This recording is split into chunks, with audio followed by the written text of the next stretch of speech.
The year is roughly 278 AD, well into the crisis of the 3rd century.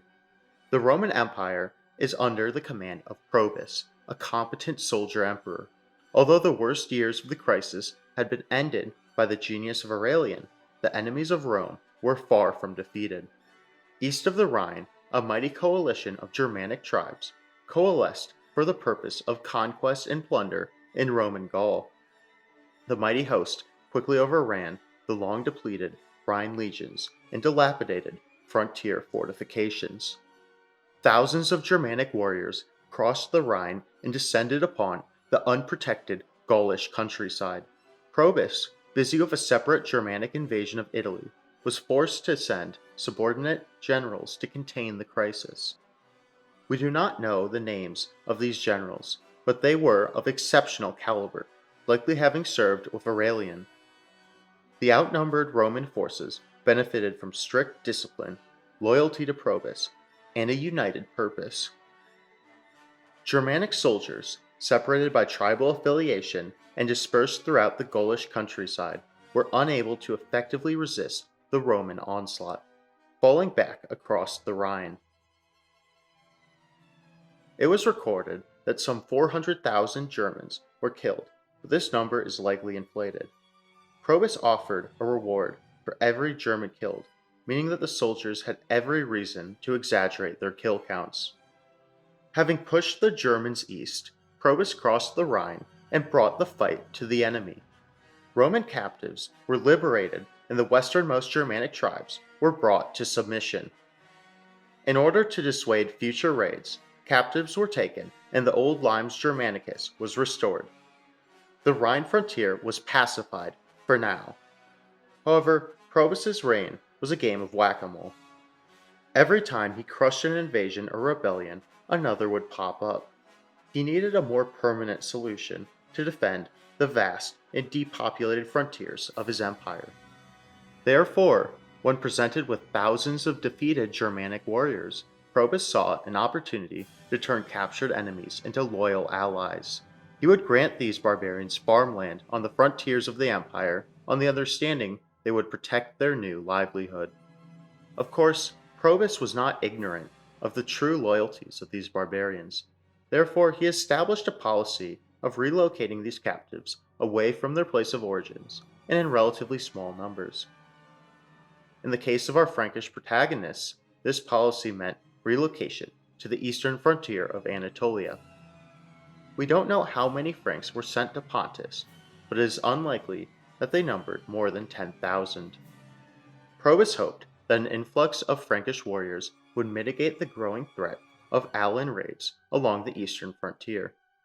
It appeared to him that the Franks would have no choice but to comply with his plans. They had been transported across a mighty sea to an unknown land. Their newly granted lands were on the frontier, meaning they had a reason beyond fear to serve the Romans. Even if the Franks were crazy enough to rebel, what could they achieve? Sure, they could hold a few Anatolian cities, even get rich off plunder, but an Anatolian insurrection would eventually be crushed by the Romans, whether it took 6 months or 5 years.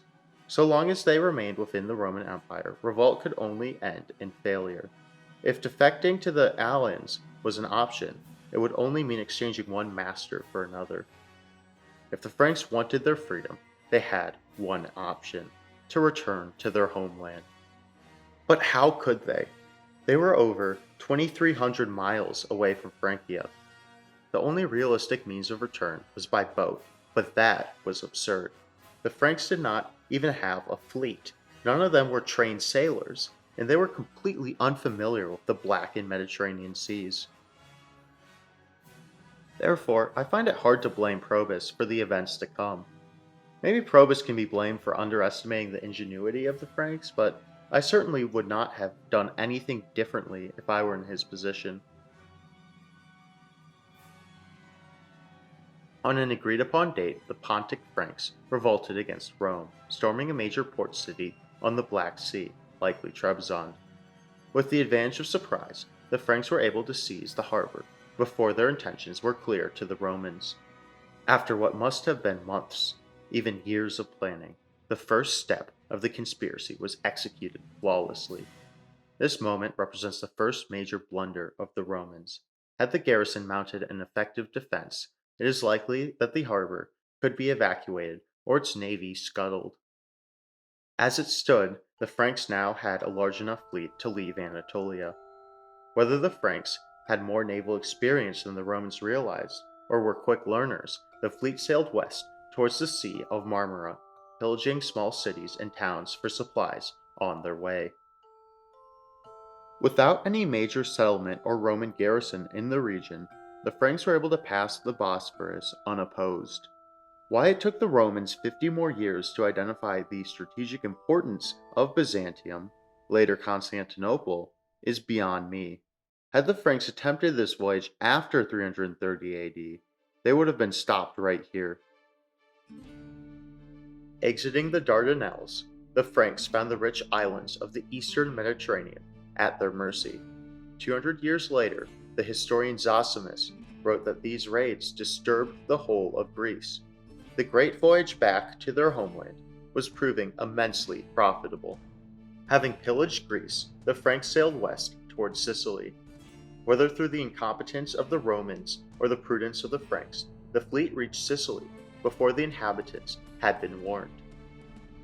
The great city of Syracuse, whose defenders had withstood the might of Carthage and Athens, was stormed without warning. In a few hours, a small host of Frankish warriors was able to seize the great city which had taken the might of Rome over a year to siege. Make no mistake, the city had declined since the Roman sack, but it was still the jewel of Sicily. The slaves and plunder would have made even the basest Frankish warrior unfathomably rich. It should be noted that this wealth came at a terrible cost. We are told that the majority of Syracusans were either killed or captured. According to Zosimus, the Franks decided to push their luck, setting sail for Carthage. However, word had likely reached the city of the Frankish onslaught, because the Franks found the city garrisoned by a disciplined body of men.